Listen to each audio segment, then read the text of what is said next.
It's Hannah Nieves of the HN Haus podcast, and I am here with my dear friend Ashley Gordon. Thank you so much for being here. Thank you for having me. I'm so excited. I am so excited because we were just talking before we hit record here, and I feel like I have like 50 different directions I want to take this conversation. But before we get started, can you just introduce yourself and your business and what you do? Yes, I would love to. Um, I am the founder of the Quantum Coaching Academy. We're a coaching education company, and we certify the next generation of coaches to be world class in their craft, in their leadership, and the transformation that they're providing to their clients. So we are really, really passionate about the transformation side of your Mhm, coaching business, of your consulting business, where it's mhm. not just about your marketing and your sales. It's also about the transformation piece, what you're providing on the back end to your clients and making sure that that is absolutely world class and allowing your clients to be your testimonials, to be your referral source, to be the thing that markets your business for you. Ooh, I love that so much. And speaking of world class, you have decided to also get your, main certification program accredited. Like, what was your decision in that? Let's talk about that because that is a big deal in the industry. That's a big Yeah. deal.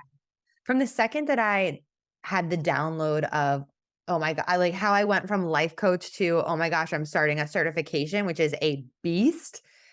I knew from the very beginning that I was gonna get it, ICF, which is the International Coach Federation. I wanted to have it ICF accredited to have the highest standard in the industry. Mhm. Just having that level of professionalism and standard, Yeah. like that gold standard stamp, in an industry that is not regulated. It's really important to me to have like those roots and for people to feel safe in their investment and then also in marketing themselves because some Yeah. people it really matters that they have that, ICF stamp on their coaching certification and some people don't care about it, but I wanted ultimately it was about safety for all. Oh, I love that so much. So, for some people, that are listening in that are thinking about, okay, maybe this is the first time they're being exposed to ICF and things like that. Can you just give us a little sneak peek? Like what does the process even look like to take a program and get it certified by ICF? Because I know it's pretty extensive too. Yes.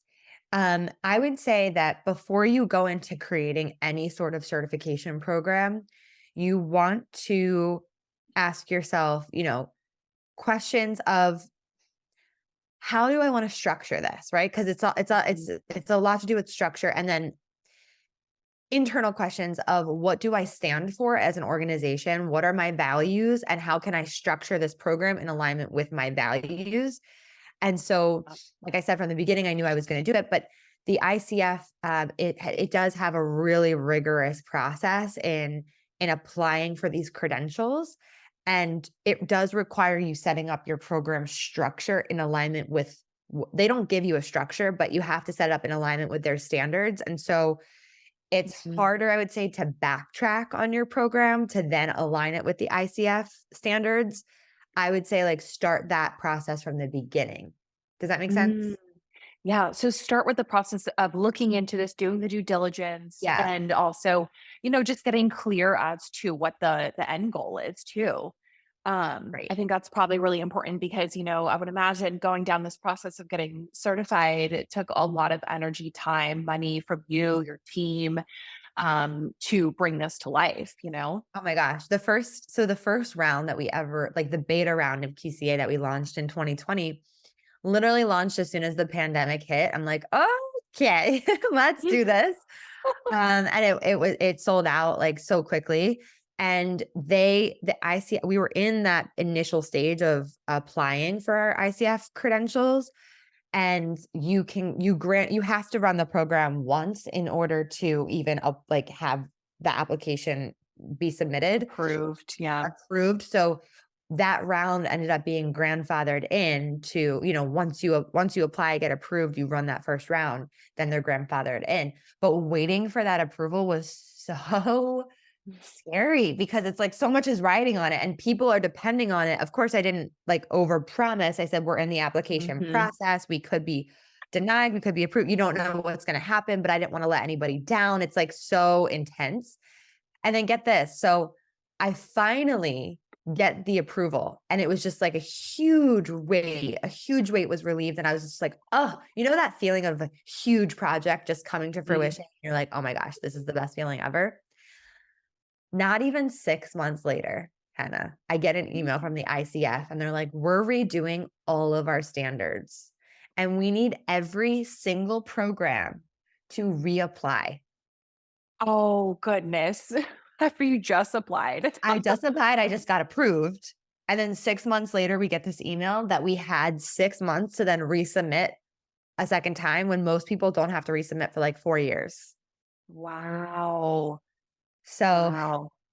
there's a lot of listen, it's not for the faint of heart, there's a lot of learning curves, there's a lot that goes into doing it, but here's what I say about anything, and it's like, if you Mhm. have this vision of, you know, having your program be at a certain level or having a product, like, I had this one idea for a baby product, that it was like a sleep aid product for babies, and I'm sure you're gonna Mhm. have a million ideas when baby girl Mhm. comes. And I was really gung ho about this idea. And I'm talking to different people about it. I'm talking to attorneys about it. And they're like, do you know how many hoops you're going to have to jump through to get this approved by like the baby sleep, whatever? I don't even know what the Mhm. organization is called, but like safety regulations Yeah. essentially. And I thought to myself, that would hold a lot of people back to be like thinking about the loops that you're gonna have to jump through, the hoops that you're gonna have to jump through. Mhm. And for me, I think, well, if it can be done, if people have done it before, I can jump through those hoops, you I know? love that. And the I same thing love goes that. with like an accreditation process. It's like if it can be done, it can be figured out and you can do it and you can get to the other side if you really want to. I love that, and I hope that people are listening too can, look at your program and see, okay, like it's been done before. And if Yeah. you are desiring to do this in your own certification program, because like I was mentioning before, we have some people who have like marketing certifications and things like that that are just like, so unique to their industries. And I think the ICF accreditation is just fantastic. So I'd love to shift gears here a little bit more because we have a lot of, consultants in our community. We have a lot of agency owners in our community. And I want to actually talk about, like the meat and potatoes of coaching as a whole, because that's your specialty. Yes. And it's so interesting because I feel, and I'd love to hear your thoughts on this, but the industry is so, either one side or the other. It's like, no, you need to focus on consulting and that's what's going to give you success. And then it's like the other side, it's like, okay, you just need coaching and that is it. And I just like want to talk about first off, like, what do you see in the industry here? Because I feel like this is going to be a little a hot take, but what do you see in the industry and why is it so powerful to blend the worlds together? Yeah. I'm really passionate about blending the worlds together. So there's a couple things. Um, as far as coaching, right? Coaching is uh, really about helping the client dig within themselves, discover within themselves, because it relies on the client having the answer, right? Like everyone has the answers within them. Now, sure, there's things that, you know, people have done that I don't have experience with. So that's where I would go with a consultant where it's like, show me the way, show me how to do this, how to get Mhm. this result, right? And the consultant would say, okay, well, here's the roadmap. And the coach would say, how does that roadmap feel to you? Mm. You know? Mhm. And it's about it doesn't have to be black or white. It can be about blending the 2 so that it's maximum alignment for the client. So it's maximum, um, benefit. So like, for example, I've made that mistake of consulting a client on a launch and the whole time she was all about it, but it didn't feel good for her. It didn't feel good in her body. It didn't feel good moving through with it. And she got to the end. And even though she did have some success, she's like, I'm never going to launch that way again because it Mm. just wasn't in alignment with me. It really didn't feel good to me. And I didn't have fun doing it. So my feedback to myself in that was like, okay, more coaching there to figure out what would be the best course of action for that client in that specific launch that she could tweak and kind of do differently next time so that it does Mhm. feel good to her. So There's so much that there's so many directions I could go in right now, but I would say, like, one of our previous students, she was strictly a consultant, and she was like, "I feel as though I'm missing Mhm. something because I'm telling my clients what to do, and some of them are getting results and some of them really aren't. And I feel like I don't know what's in the way." And just a month into QCA, she had like a massive breakthrough, and she said she had a session with one of her consulting clients. She's like, and I did some coaching with her, and the client was like, "Whoa, that was the best session we've ever had." And she's like, and it's simply Wow. because I was helping her find answers within herself instead of telling her every single step to take. Ooh, that is so powerful because I think that's where I've even seen it within myself. And what you're talking about with like the blend of, okay, here's the roadmap, but then asking them if this actually aligns. It's actually something that I do subconsciously all the time anyway, because I'm always asking.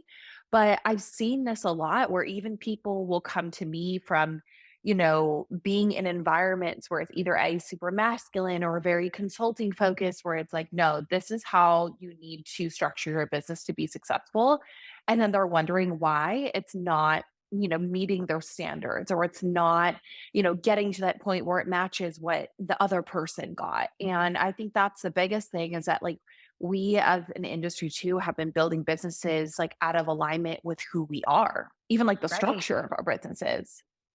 100%, and I think that that was, like, one of my biggest learnings from the start of building my business was, like, I was always looking for that magic pill, that secret ingredient that I was missing or I was telling myself that I was missing, but Mhm. that was really about trusting myself and knowing that I could structure things in any way that feels good to me because Hannah's business structure, it might not be what works for Ashley's business structure, and Mhm.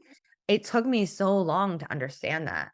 And it Yeah. wasn't until I was coached around it to figure out like, "Oh, no, I can create my own structure, and Mhm. that feels really good." So, I love there's that. a lot there. And then I think telling someone what to do, we all in some ways, like, some of us wanna be told what to do, right? So there's that.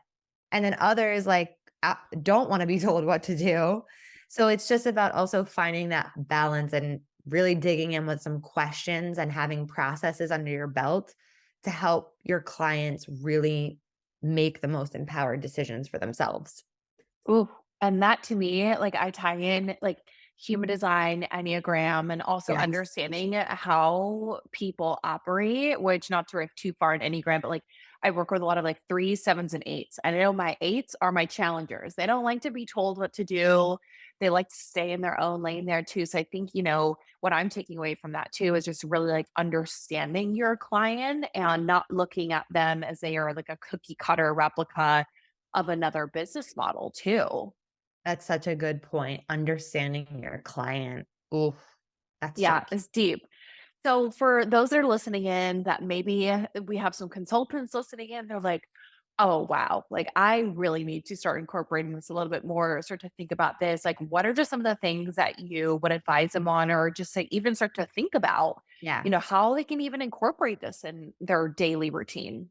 I wanna say it just to, like, go back to what we were just saying, really listening to your client, or really understanding your client comes from really listening to your client as well. Mm, So, it as a consultant, I think it's easy to just jump right in with, like, the action and the strategy and, like, "Okay, let's just, like, do this. Let's have a plan and move forward," and that's awesome, and I would say spend a little bit more time practicing your listening. And what mm, I mean by that is listening from your heart instead of your head. And when we're listening from our head, we're listening from the place of, okay, I'm thinking about how I'm going to respond to this person. I'm thinking of a strategy for them. I think I already know what they need vibe. And as opposed to heart listening, which is more intuitive, it's more mm. fluid, it's more letting it unfold and seeing what happens, and being able to jump in with, like, a really powerful question or to challenge a belief that they might have. I think that's another roadblock for strictly consultants is that they skip the belief system work which is also a reason why a strategy may fail is because the client actually doesn't believe in themselves yet, or they don't believe they're good enough yet, or they're not like energetically aligned with that level of abundance coming into their life or business because they haven't done that inner work yet. So there is inner work that has to be paired with the strategy. I know you know that. Ooh.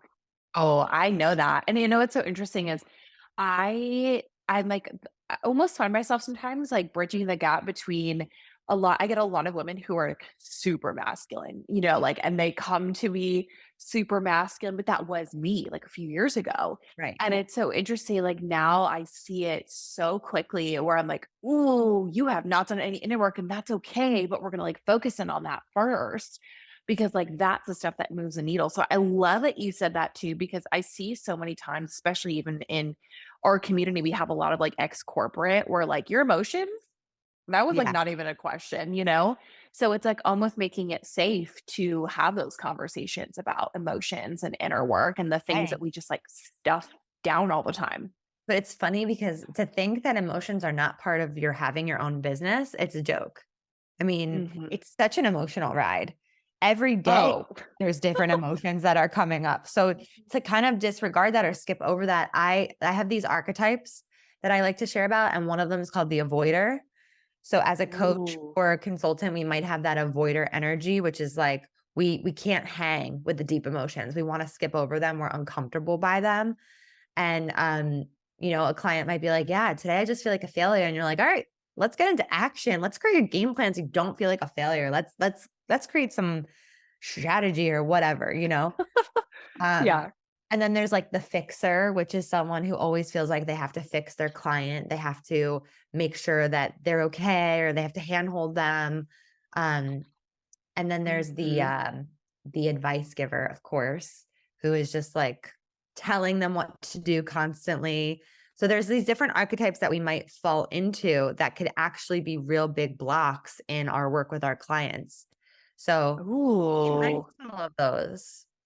I love that, and I think for all those that are listening in, it's a good process maybe to pause and stop this episode for a second and just and think about like how am I showing up for my clients? Am I trying to always fix a situation? Am I trying to always handhold them? Because Yeah. I also think too on the flip side, like there might be seasons, and I'm curious if you've seen this with some clients too, where they might be in a cloudy season, right? But I also think though sometimes it's really intentional and it's okay. And sometimes you actually need to like sit in that cloudiness for a little bit versus like always trying to fix the Sure. situation all the time. I'm so glad you said that because a huge part of Mm. what I teach in like my core method is about equanimity. And equanimity Mm. means meeting yourself where you are. And in coaching, in the quantum coaching method, it's about meeting your clients where they are. So if they're in a cloudy season, we can't we can't just jump to the next part. We can't meet them where we think they should be or where we would like them to be. I always tell the story about had a client come to me. She had a bathing suit line that she wanted to blow up. She's like, "All right, I'm ready to like really go all in on this business." She made beautiful bathing suits, and we were gonna take it to another level. And she came in and she was really distraught over her ex-boyfriend. She had just broken up with her Mm. partner for many years, and we actually could not focus on the business because Yeah. she needed support around her breakup. And Yeah. if I would have came in and been like, "Okay, we gotta focus on the business today," that's on my agenda, not her agenda. And so Yeah. we meet people where they are. And as coaches, we have that behavioral flexibility to be like, "Okay, I have the skill set to be able to coach her on Yeah. her business, and I have the skill set to be able to support her in this like life moment that she's going through. And so I'm gonna give her exactly what she needs Mm. in that moment." Versus trying to, put her in a box necessarily and say, okay, like we're three-quarters of the way through our container. We got to be moving on to this. I love that you said that because I think there's definitely a lot of pressure. And for a lot of consultants that might be even listening to this, like you might be thinking, I have to get the result. I have to get the result. But sometimes the result comes from the client and not you, Oh you my know? god. I would say almost always. Yeah. Even Yeah. as a consultant, even as a Yeah. consultant, client is getting exactly what they need in that moment. And Love it. we did presence that in that container that I was referring to, like Yeah. talking about how, okay, like I just want to say, like, I know that you came here because you wanted to work on this business and this is what we're focusing on. And I just want to make sure that I'm supporting you to my greatest capacity. And so we discussed it. It wasn't like, oh, I let 6 sessions go by and we haven't talked about the fact that we haven't talked about our business yet. No, no, no. You know? Mhm. I love that. And this is so good. I feel like we could do like a part 2 just on the coaching alone. But I want to actually shift gears here a little bit too and talk a little bit about like belief work, which also you brought something up earlier on in our conversation, which was that you can have the best strategy, but if the client also doesn't have that belief to even hold more abundance, that's where things get blocked. And I feel like this like also ties into manifestation and Yeah. things like that. I just want to ask you like a question around that because this is something I've been asking myself, which was, where am I seeing the blocks when it comes to holding more money? And I'm just curious, like, how, I guess, with your client base, are there certain things that people do, whether it's mentally, physically, spiritually, when it comes to manifesting in their own life? Are there certain things that they're doing on a daily or weekly basis? Yes. Okay. A few things are coming through to me right now. So I'm going to segment them a little bit. One is in terms of holding more money, something that has just really been downloaded. And this came through to me at the retreat that of the mastermind that Ooh. we're in. Yep. But something I also have always told my husband is like my husband works in real estate and he had no problem selling, you know, $70,000. He would pop $70,000 condos like crazy. Like it was just his 70,000 to like 350 were like his bread and butter. He could do it all day, but he was working himself to death. Like he would have so much volume and be working on so many deals at one time. And what we got clear on together was just like, what is the freaking difference between a $350,000 sale and a multi-million dollar sale? What's the difference? You're still doing the same exact thing, just with a different number and different people. Like it Yeah. doesn't like it's the same exact thing. And so what I that kind of goes to this manifestation concept of like the universe doesn't know the difference between you manifesting a free cup of coffee and you manifesting $1 million. It's no different to the universe, right? But it's different to us and our belief systems and what we can hold. And so I've been playing around with that idea where I've had, multi six-figure launches. So what's the difference between a multi six-figure launch and a multi-million dollar launch, right? Mhm. Nothing. There's no difference. It still can happen the same exact way. It's just believability factor. It's just being able to hold it, but there really is no difference. Does that make sense? Mhm. I love that. I love that. And that's where it's like the mind doesn't even know the difference in reality at that point, too. E So, yeah. exactly. So I've been tuning into that where it's like tuning into the frequency of how exciting it was, even just that first $100,000 launch that I had, in 2020. I'm like, wow, this is like so exciting. That feeling that I had in my body, it's the same feeling as it will be when it's $1 million launch. It's the same Mhm. exact feeling. So I'm Oh, extracting that feeling and being able to hold it for longer and just actually sit with that feeling. mm. That is so So beautiful. that's, like, one thing about, like, holding it all. And then just the second part of your question was about, like, the processes that my clients are going through.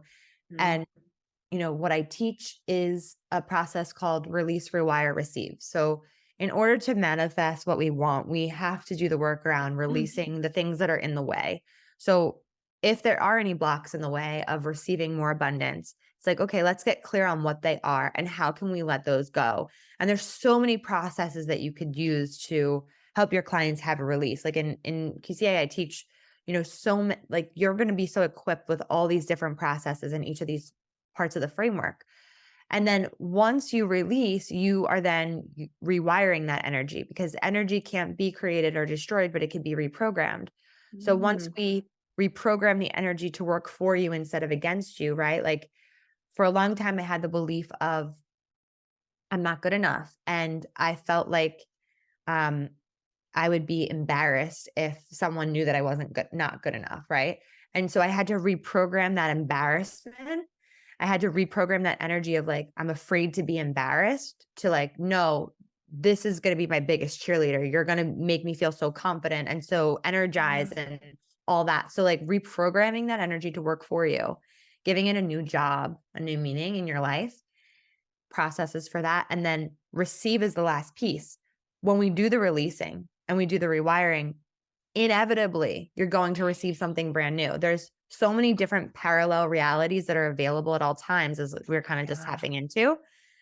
And when you release the energy and rewire it, you're actually tapping into a different version of you that already exists.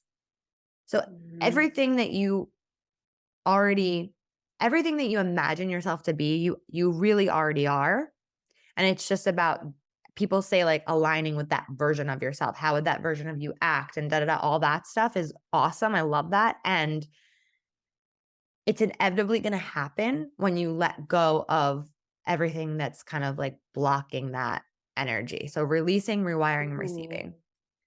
Okay, this is so good. So everyone is like stopping and pausing and writing this down because that was so, so good. And I feel that so deeply, even just like personally in my own season of life right now. And we're Yeah. recording this in November after like a big eclipse, in Yeah.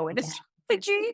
So, so many things. And I truly believe that because even for me, and with every even, stage of business that we've always been at, in order to actually get to the next level, there's almost this like shedding that needs to happen, and Definitely. I love that you called out to the thought process of, imagining what that different version looks like and sounds like and how you make decisions. I think we talked about this when I recorded on your podcast, but it was like, now like I'm studying like billionaires and I'm studying Yes. how they walk and the moves that they make. And it's more so just getting in that mindset and energy, which I think is so powerful. So do you have any, I guess, like, daily rituals that you do to tap into that? Are you a journaler? Do you like movement? Like, Yeah. what is your method? Yes. I love that. Um, So my rituals are different every day. My main thing is just movement. Moving my body is so important to my flow. There's times in life where I'm like, oh my gosh, everything is going so freaking good right now. And everything is aligning and everything is just happening right now. And I'm like, what is going on? And I just think about what have I done personally? Like, what are my rituals that have been like creating this? And it's always movement for me. And I think rituals are different for everyone. Whatever makes you feel rich should be your ritual. So I think finding that for yourself. I used to journal a ton, don't journal that much anymore. I like movement. I Mhm. love dance. I love just like jamming out music makes me feel so abundant. So like listening to music and songs, tapping into the energy of like certain vibrations through music is one of my like really woo woo practices. I love it. I love it. Yeah. So that's some of the things that I do. Of course, meditation I love. Mhm. I as a new mom, I don't get as much of that time anymore. Want to carve more out for that. Um and then when things are really happening, one of my rituals is just grounding into that feeling and anchoring that feeling because there's a tool Yeah. called anchoring. Are you familiar with anchoring?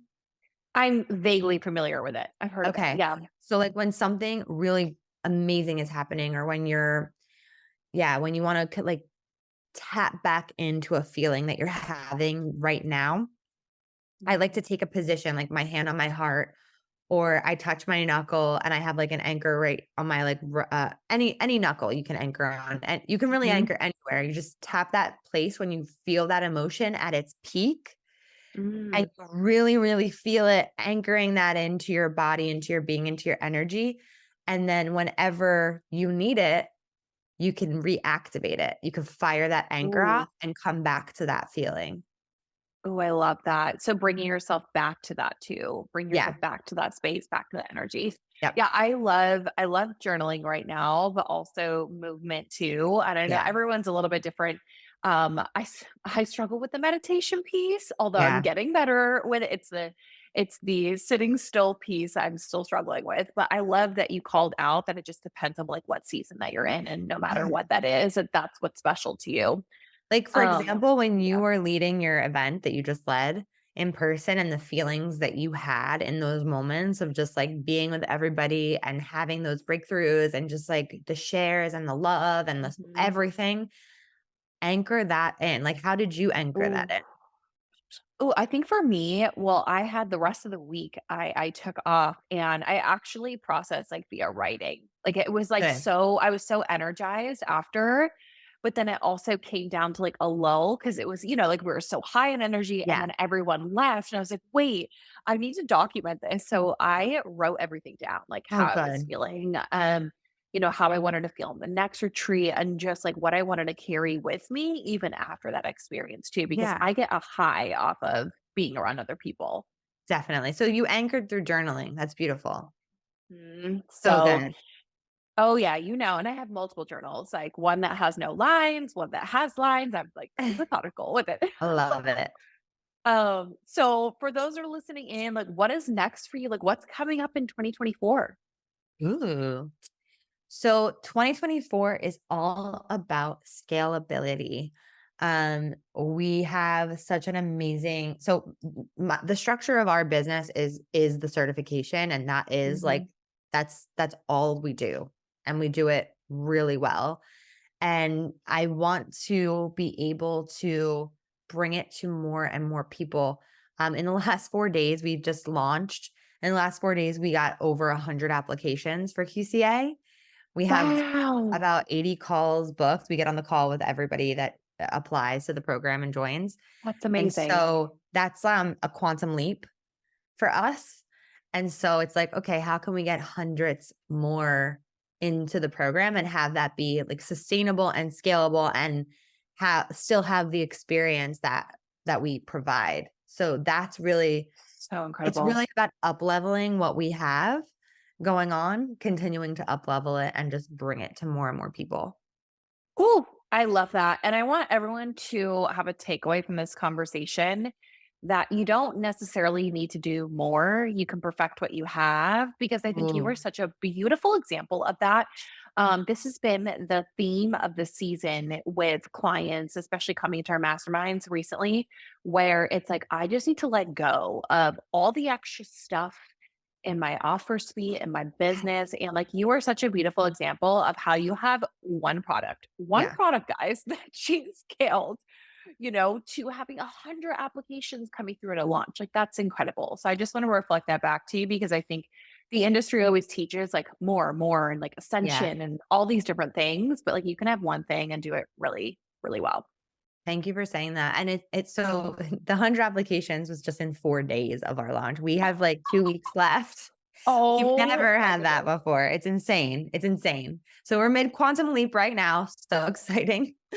But So on good. that note, like I do want to just echo what you said because I was that person that was like, I need to have a million products, I need to do a million things. But this goes back to like that consulting piece and doing what feels good to you because I never felt good with having a million different offerings, and it was also a big limiting belief that I wouldn't be able to make enough money and sustain the business that we have just by having one offering, and it took us a minute to figure that out and to, like, make that work and for the reoccurring revenue to get there, and for a moment in time, we had to, scale back so we could move forward with it, and Mm. I was willing to take that risk.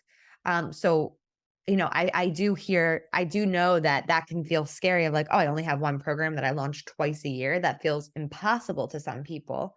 So I want to recognize that. And I am living proof that it is 100% doable. And it really is about figuring out what feels good to you. Cause for me, I can't launch a million different programs. I just I I'm very much like you, Hannah, where I care so much about the client experience and creating white glove service that I feel like that would get lost if I had so many different offerings. Yeah.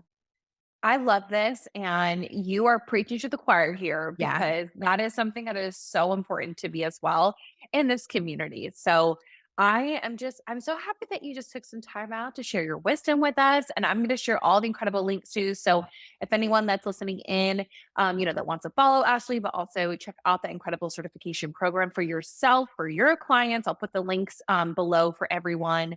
But I just want to say thank you so much for being here. Thank you. And if you do come through, make sure on the application you put this podcast, you put Hannah's name on it, just so we like to know where everyone Oh, I comes love it. from. I love it. All right. Well, I'll see you guys on the next episode.